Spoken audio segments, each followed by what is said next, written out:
स्वागत है आप सभी का गायत्री विद्या मंदिर सांचौर की ऑनलाइन क्लासेस में। अभी तक आपने हमारे YouTube चैनल को सब्सक्राइब नहीं किया है तो आज ही हमारे YouTube चैनल को सब्सक्राइब करें, वीडियो को पूरा देखें, ज़्यादा से ज़्यादा लाइक और शेयर करें। आज हम डिस्कस करेंगे कैंसर डिजीज के बारे में। और आज का जो टॉपिक हम डिस्कस कर रहे हैं वो क्लास 12 बायोलॉजी के चैप्टर नंबर 40 से हमने लिया है। तो कल हमने डिस्कस किया था मानव में सामान्य रोगों के बारे में। तो उसी कैटेगरी में आज हम एक डिटेल डिस्कशन कैंसर रोग के बारे में करेंगे। तो स्टार्ट करते हैं कैंसर के बारे में। तो पहली चीज जो कैंसर से संबंधित है वो ये है कि कैंसर जो है ये एक एक्वायर्ड डिजीज है।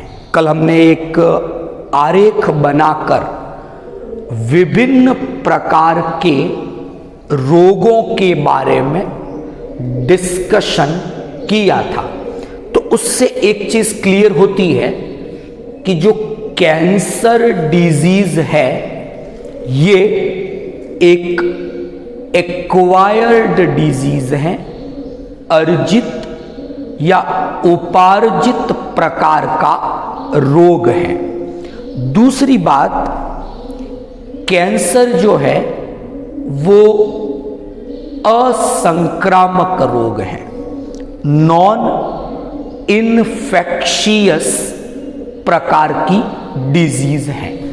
तो दो चीजें क्लियर हुई, कैंसर उपार्जित अर्जित प्रकार का रोग है, और दूसरी बात कैंसर असंक्रामक नॉन इन्फेक्शियस प्रकार की डिजीज है।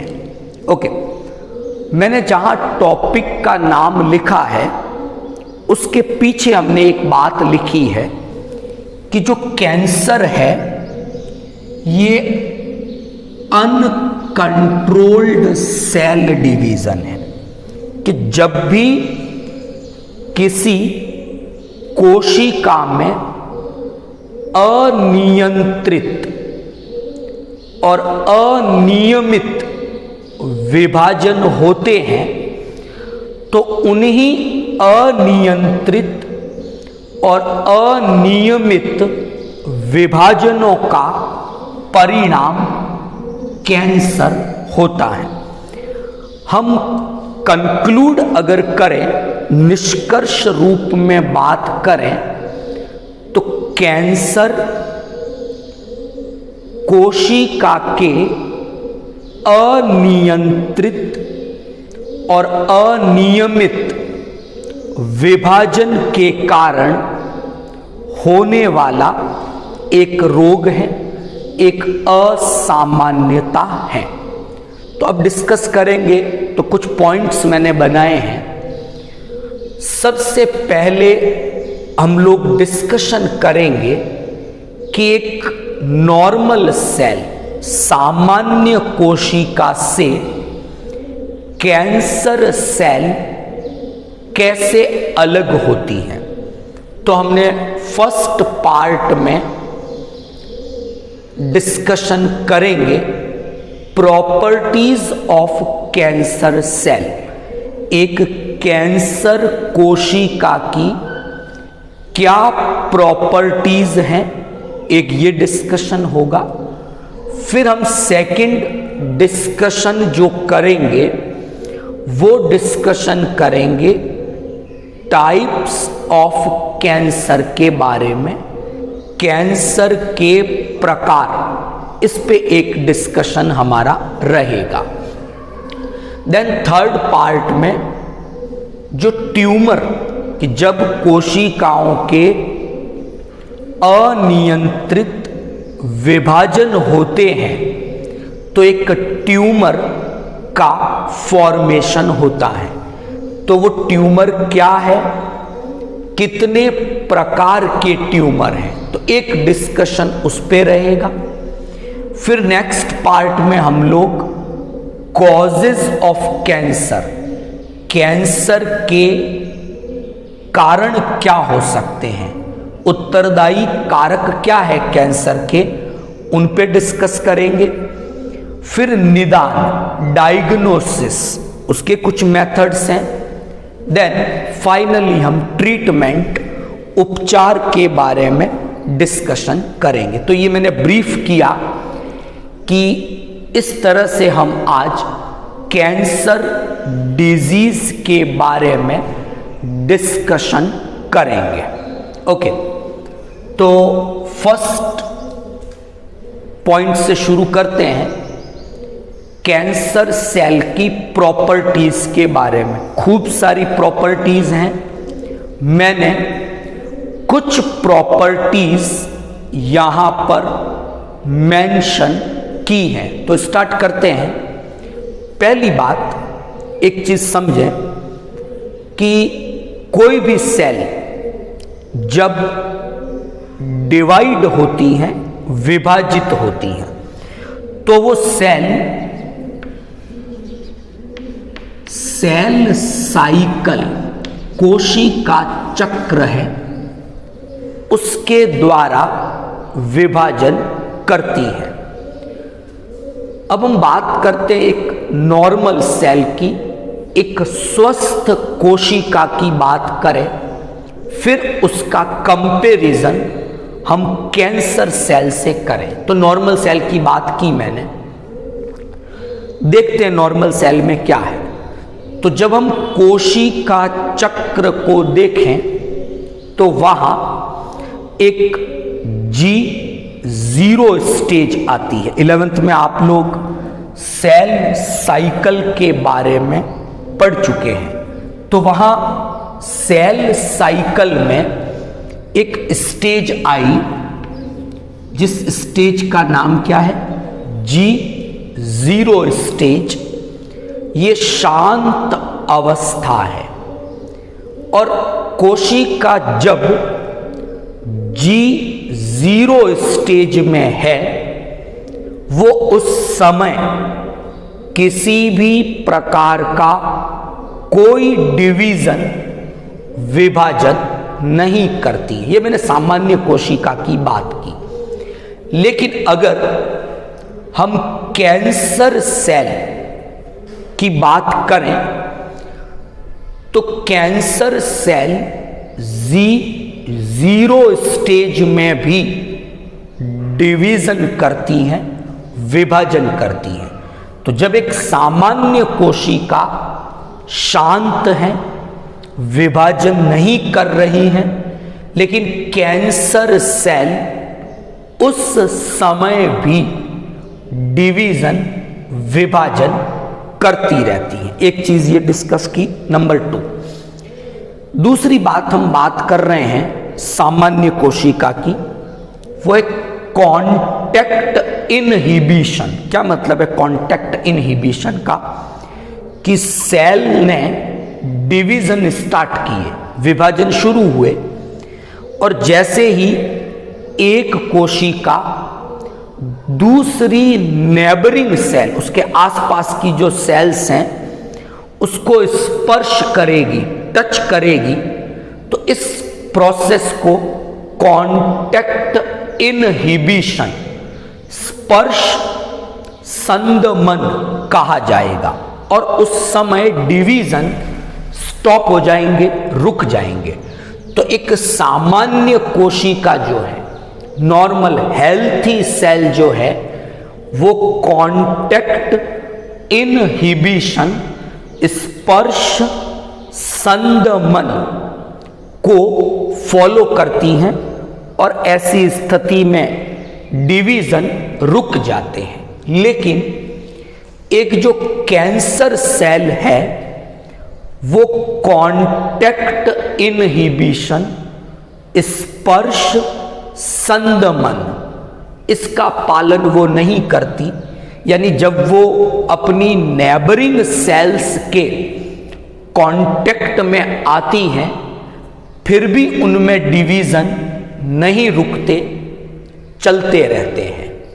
दो बातें डिस्कस की। तीसरी बात, तो यहां पर दो बातों से क्या क्लियर हुआ कि loss of cell cycle control, यानी जो कैंसर सेल है उसके कोशिका चक्र पर किसी भी प्रकार का कोई कंट्रोल, नियंत्रण नहीं है। इसीलिए हमने लिखा है कैंसर अनकंट्रोल्ड सेल डिविजन्स हैं। दूसरी बात, सेकंड हमने बात की, अगर हम कैंसर सेल के शेप को देखें, आकृति को देखें, इट इज इरेगुलर। सेल का शेप अनियमित है, कोई निश्चित आकृति एक कैंसर सेल की नहीं होती है।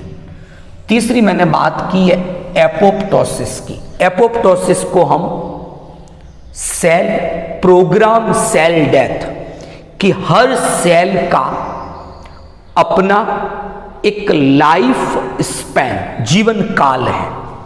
उस जीवन काल को पूरा करने के बाद वो सेल डेड हो जाती है, उसकी मृत्यु हो जाती है। इसे हम प्रोग्राम सेल डेथ या एपोप्टोसिस इस नाम से जानते हैं। लेकिन एक कैंसर सेल जो है उसमें ये प्रोग्राम सेल डेथ एब्सेंट है, एपोप्टोसिस की प्रोसेस उसमें नहीं होती है। नेक्स्ट बात, जो कैंसर सेल्स हैं ये अनडिफरेंशिएटेड है, अविभेदित है। इनमें किसी भी प्रकार का कोई विभेदन नहीं हुआ है। तो जो फोर्थ प्रॉपर्टी हम डिस्कस कर रहे हैं वो क्या है कि कैंसर सेल्स आर अनडिफरेंशिएटेड, अविभेदित प्रकार की होती है। नेक्स्ट मैंने लिखा एंजियोजेनेसिस। अब मतलब क्या है एंजियोजेनेसिस का? जो रुधिर वाहिनियां हैं, ब्लड वेसल्स हैं, इनका फॉर्मेशन एंजियोजेनेसिस कहलाएगा। तो कैंसर सेल बिना रुके डिवाइड कर रही है, तो सेल्स को न्यूट्रिशन चाहिए, न्यूट्रिशन पहुंचाने का काम ब्लड का है। तो उन सेल्स तक ब्लड सप्लाई पहुंचनी चाहिए। तो कैंसर सेल्स में या जो कैंसर टिश्यू हैं उनमें प्रॉपर्टी है कि वो आवश्यकता अनुसार नई ब्लड वेसल्स, रुधिर वाहिनियों का निर्माण कर सकती हैं। इसे हम एंजियोजेनेसिस कहते हैं। नेक्स्ट है कैंसर सेल अनोक्सी श्वसन करती हैं एंड एरोबिक रेस्पिरेशन करेगी। नेक्स्ट है इमॉर्टलाइजेशन। इनमें कभी विभाजन रुकते नहीं है, ये सेल कभी डेड नहीं होती, तो ये इमॉर्टल सेल्स हैं। इसके अलावा भी कुछ प्रॉपर्टी है, जैसे एक एंजाइम है, नाम याद कर लें आप, टीलोमरेज। सामान्य जो कोशिकाएं हैं वो उन कोशिकाओं में टीलोमरेज इनएक्टिव होता है, लेकिन कैंसर सेल्स जो हैं इनमें ये टीलोमरेज एंजाइम एक्टिवेट हो जाता है। तो टीलोमरेज एक्टिवेट है कैंसर सेल में, ये भी कैंसर सेल की एक इंपॉर्टेंट प्रॉपर्टी है। इसके अलावा कैंसर सेल के न्यूक्लियस को देखें, केंद्र को, तो उसमें जो क्रोमोसोम है, डीएनए है, तो क्रोमोसोम में असामान्यताएं, उसमें एन्यूप्लॉइडी, इस तरह की जो असुगुणिता है, हम डिस्कस कर चुके हैं एक चैप्टर में उसके बारे में। तो क्रोमोसोम के नंबर में असामान्यताएं कैंसर सेल के न्यूक्लियस में दिखाई देती है। तो कुछ प्रॉपर्टीज अभी हमने डिस्कस की एक कैंसर सेल की, और ये समझने की कोशिश की कि जब एक सामान्य कोशिका कैंसर कोशिका में परिवर्तित हो गई तो उसमें क्या चेंजेस हमें दिखाई दिए। तो ये कुछ चेंजेस मैंने यहां पर मेंशन किए हैं, तो इजीली आपको ये जो चेंजेस हैं कैंसर सेल की, जो प्रॉपर्टीज हैं, वो आपको समझ में आ गई होगी। अब बात करते हैं आगे टाइप्स ऑफ कैंसर, कैंसर के प्रकार। अब कई प्रकार हैं, मैंने यहां पर 4 प्रकार लिखे हैं, समझते हैं एक एक करके। पहला है आपका कार्सिनोमा।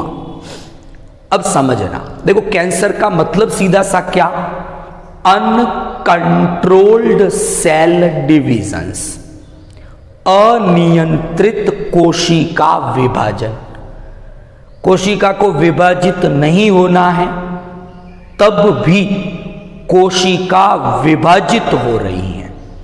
तो ऐसे जो विभाजन हो रहे हैं अनकंट्रोल्ड, वो अनकंट्रोल्ड डिवीजन कौन से टिश्यू में हो रहे हैं, कौन से ऊतक में ये अनियंत्रित विभाजन हो रहे हैं, तो उसके आधार पर ये हमने कैंसर के कुछ प्रकार यहां पर लिखे हैं।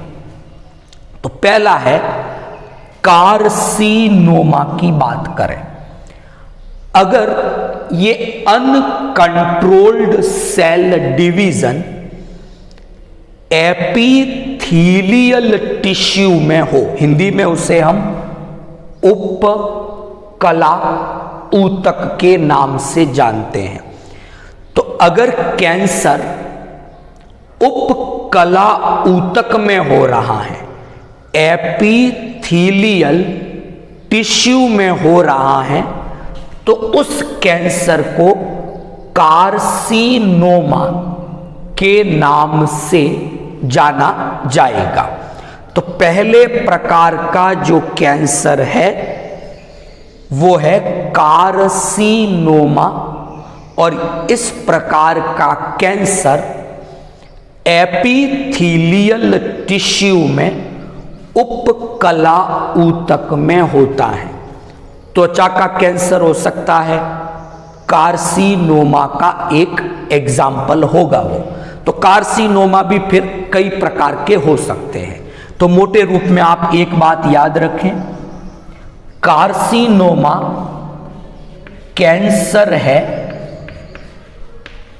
एपिथेलियल टिश्यू का, हिंदी में इसे आप उपकला ऊतक का कैंसर कहोगे, कार्सिनोमा। सेकंड हम बात करेंगे जो दूसरे प्रकार का कैंसर है वो है सार्कोमा। तो जो सार्कोमा है ये कैंसर है संयोजी ऊतक का, कनेक्टिव टिश्यू का। तो जो कैंसर कनेक्टिव टिश्यू का है, संयोजी ऊतक का है, उस कैंसर का नाम सार्कोमा। जो एपिथेलियल टिश्यू का है वो कार्सिनोमा। आगे चले, थर्ड नंबर पे हमने लिया ऑस्टियोमा। ये कैंसर आपके बोन्स, जो अस्थियां हैं, हड्डियां हैं शरीर में, तो बोन के कैंसर को ऑस्टियोमा नाम दिया गया है। नेक्स्ट है लिम्फोमा। ये बेसिकली रिलेटेड है लिम्फ नोड, इम्यून सिस्टम, प्रतिरक्षा तंत्र का एक घटक है। लसिका ग्रंथियां, तो जो लिम्फ नोड्स हैं उसके कैंसर का नाम लिम्फोमा दिया गया है। इसी प्रकार ल्यूकेमिया, बोन मैरो, अस्थि मज्जा का जो कैंसर है उसे ल्यूकेमिया के नाम से जाना जाता है। पॉपुलरली ल्यूकेमिया को ब्लड कैंसर के नाम से भी जाना जाता है। तो ये दूसरी बात हमने डिस्कस की टाइप्स ऑफ कैंसर के बारे में, तो इजीली ये भी समझ में आपको आ गया होगा। अब बात करते हैं कि जब अनकंट्रोल्ड डिवीजन हुए, अनियंत्रित कोशिका विभाजन जब होते हैं, तो क्या हुआ, अनियंत्रित कोशिका विभाजनों के कारण ट्यूमर, एक गांठ का निर्माण हुआ। ट्यूमर के लिए हिंदी में सही शब्द अर्बुद, तो आप ट्यूमर ज़्यादा फेमिलियर टर्म है, याद करें। तो ये जो ट्यूमर बने, एक गांठ जैसी स्ट्रक्चर बनी, वो कितने प्रकार की हो सकती हैं, तो उस पे एक डिस्कशन हम करेंगे। तो दो प्रकार मैंने यहां बताए हैं। पहला डिस्कशन हम करेंगे बिनाइन ट्यूमर के बारे में, और फिर दूसरा डिस्कशन हम करेंगे मैलिग्नेंट ट्यूमर के बारे में। तो पहली बात करते हैं बिनाइन ट्यूमर की। बिनाइन का क्या मतलब है? जो बिनाइन ट्यूमर है ये कैप्सुलेटेड है, आवरणित है। मतलब कि जो ट्यूमर बना है वो कैप्सुलेटेड है, उसके चारों ओर एक कवरिंग प्रेजेंट है। लेकिन जो मैलिग्नेंट ट्यूमर है ये एनकैप्सुलेटेड है, मतलब इनके चारों ओर ऐसा कोई कैप्सूल, आवरण उपस्थित नहीं होता। तो बिनाइन के चारों ओर कैप्सूल है ट्यूमर के, मैलिग्नेंट ट्यूमर के चारों ओर कैप्सूल नहीं है। जो बिनाइन ट्यूमर है ये जहां डेवलप हुए हैं वहीं रहेंगे, यानी जहां इनकी उत्पत्ति हुई ये अपने उत्पत्ति स्थल तक ही सीमित रहेंगे। लेकिन जो मैलिग्नेंट है, चारों ओर कैप्सूल नहीं था, तो मैलिग्नेंट ट्यूमर जहां इनकी उत्पत्ति हुई है वहां से ये शरीर के दूसरे भागों में स्थानांतरित हो सकते हैं। तो इनमें इनवेजिनेशन मतलब एक जगह से दूसरी जगह स्थानांतरित होना, ये प्रॉपर्टी नहीं है बिनाइन ट्यूमर में। लेकिन मैलिग्नेंट में ये प्रॉपर्टी प्रेजेंट है। तो इसको हम कहते हैं मेटास्टेसिस। जो सेकेंडरी इन्फेक्शन हो, द्वितीयक संक्रमण, तो मैलिग्नेंट ट्यूमर में मेटास्टेसिस ये प्रॉपर्टी पाई जाती है। बिनाइन ट्यूमर में मेटास्टेसिस, सेकेंडरी इन्फेक्शन की प्रॉपर्टी नहीं पाई जाती। तो जो बिनाइन ट्यूमर है वो कंपैरेटिवली कम हानिकारक है, मैलिग्नेंट ट्यूमर ज्यादा हानिकारक होते हैं। तो ये अपने उत्पत्ति स्थल तक सीमित रहेंगे। ये आसपास के जो दूसरे भाग हैं शरीर के, वहां पर मेटास्टेसिस की प्रोसेस के द्वारा स्थानांतरित होंगे और सेकेंडरी इन्फेक्शन, द्वितीयक संक्रमण करेंगे। तो ये हमने डिस्कस किया बिनाइन और मैलिग्नेंट ट्यूमर में क्या डिफरेंसेस हैं इनके बारे में। तो बिनाइन क्या है, मैलिग्नेंट क्या है, 2-3 डिफरेंसेस हम इसके प्रिपेयर कर सकते हैं। अब बात करेंगे कॉजेज ऑफ कैंसर। क्या कारण है कैंसर होने के? तो कुछ रीजंस मैंने दिए हैं। पहला है रेडिएशंस। 2 टाइप की रेडिएशंस हैं, आयोनाइजिंग एंड नॉन आयोनाइजिंग। तो ये जो विकिरण है, ये रेडिएशंस उत्तरदायी हो सकती हैं कैंसर के लिए। मुख्य रूप से ये रेडिएशंस स्किन के कैंसर के लिए उत्तरदायी होती हैं। तो एक्सरे है, अल्ट्रावायलेट रेज हैं, ये रेडिएशंस कैंसर के लिए उत्तरदायी होती हैं। दूसरा है कुछ केमिकल्स, कुछ डाइज हैं, ये केमिकल्स भी कैंसर के लिए उत्तरदायी होते हैं। तो एक्चुअल में रेडिएशंस, ये केमिकल्स म्यूटेशन को प्रमोट करते हैं, उत्परिवर्तन को। तो उत्परिवर्तन होगा तो जीन का संगठन, जो आनुवंशिक संगठन है, वो चेंज होगा। तो रेडिएशन और केमिकल्स के कारण कैंसर होता है। तीसरा मैंने बायोलॉजिकल फैक्टर की बात की है। कुछ वायरस हैं जिनको ऑन्कोजेनिक वायरस इस नाम से जाना जाता है। तो ये वायरस हैं, ये वायरस भी कुछ प्रकार के कैंसर के साथ जुड़े हुए रहते हैं। तो कॉजेज ऑफ कैंसर में रेडिएशन, केमिकल, बायोलॉजिकल, ऐसी कुछ बातें हमने डिस्कस की। यहां एक बात हम ध्यान रखें कि कैंसर का मॉलिक्यूलर बेसिस क्या है, आणविक आधार क्या है। तो हम बात करते हैं 2 प्रकार के जीन की। एक जीन का नाम है ऑन्कोजीन और दूसरे का नाम है ट्यूमर सप्रेसर जीन। अब पहली बात समझना कि सामान्यतः सेल साइकिल जो है, कोशिका चक्र है, इसका जो कंट्रोल, रेगुलेशन होता है, वो कुछ जीन के प्रोडक्ट करते हैं। तो ऐसे जो सामान्य जीन है उनको हम कहते हैं प्रोटो ऑन्कोजीन। ये सामान्यतः सेल साइकिल का रेगुलेशन कंट्रोल करते हैं। म्यूटेशन हुआ और प्रोटो ऑन्कोजीन में कन्वर्ट हो गया, तो अब सेल साइकिल का नॉर्मल कंट्रोल, नॉर्मल रेगुलेशन नहीं हो रहा है। तो जो मॉलिक्यूलर बेसिस है कैंसर का, उसमें पहला रीजन ये है कि प्रोटो ऑन्कोजीन जो सामान्य जीन थे वो बदल गए ऑन्कोजीन में, और ऑन्कोजीन कैंसर प्रोड्यूसिंग जीन होते हैं। दूसरी हमने बात की ट्यूमर सप्रेसर जीन की।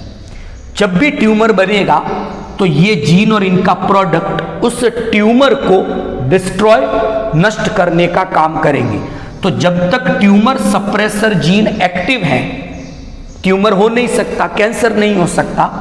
तो दूसरा क्या होना चाहिए? पहला तो हुआ एक्टिवेशन ऑफ ऑन्कोजीन, यानी प्रोटो ऑन्कोजीन में कन्वर्ट हो गए। दूसरा ट्यूमर सप्रेसर जीन का इनएक्टिवेशन होना चाहिए, तब ही कैंसर हो सकता है। नेक्स्ट डायग्नोसिस की बात करते हैं, निदान की। तो एक टेक्निक है बायोप्सी।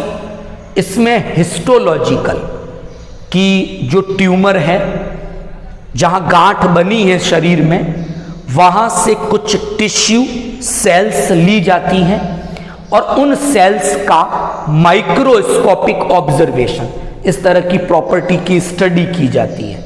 तो बायोप्सी हो गया, सिटी स्कैन, अगर ब्रेन ट्यूमर है तो सिटी स्कैन एक बढ़िया निदान की तकनीक है। एमआरआई, मैग्नेटिक रेजोनेंस इमेजिंग एक एडवांस टेक्निक है। इसमें शरीर में किसी भी भाग में अगर कोई अनकंट्रोल्ड सेल डिवीजन या ट्यूमर है तो उसका पता लगाया जा सकता है। लास्ट बात करेंगे ट्रीटमेंट की। सर्जरी, शल्य चिकित्सा द्वारा, सर्जरी द्वारा ट्यूमर को शरीर के किसी भी भाग में तो उसे काटकर अलग कर दिया जाए। रेडियोथेरेपी में हाई वोल्ट की रेडिएशन है, हाई एनर्जी वाली रेडिएशन उस ट्यूमर पर अप्लाई की जाती है और ये रेडिएशन उन संक्रमित सेल्स को डिस्ट्रॉय कर देता है। कीमोथेरेपी के अंदर कुछ टॉक्सिक केमिकल, विषैले रसायन दिए जाते हैं और ये विषैले रसायन उस पर्टिकुलर इंजर्ड या पर्टिकुलर जो कैंसर सेल्स हैं, टिश्यू हैं, उनको डिस्ट्रॉय कर देते हैं। वर्तमान में जीन थेरेपी का उपयोग भी किया जाता है क्योंकि कैंसर होता है जीन में म्यूटेशन के कारण। तो अफेक्टेड जिस जीन में त्रुटि आई है, एरर आया है, उसको हटा दें और उसकी जगह एक एक्यूरेट जीन, सही जीन जिसमें कोई एरर नहीं है, वो लगा दें। तो ऐसा जेनेटिक इंजीनियरिंग के द्वारा किया जा सकता है। तो आज हमने कैंसर के बारे में डिस्कस किया। आपको इजीली कैंसर के बारे में समझ में आ गया होगा। Thank you all of you.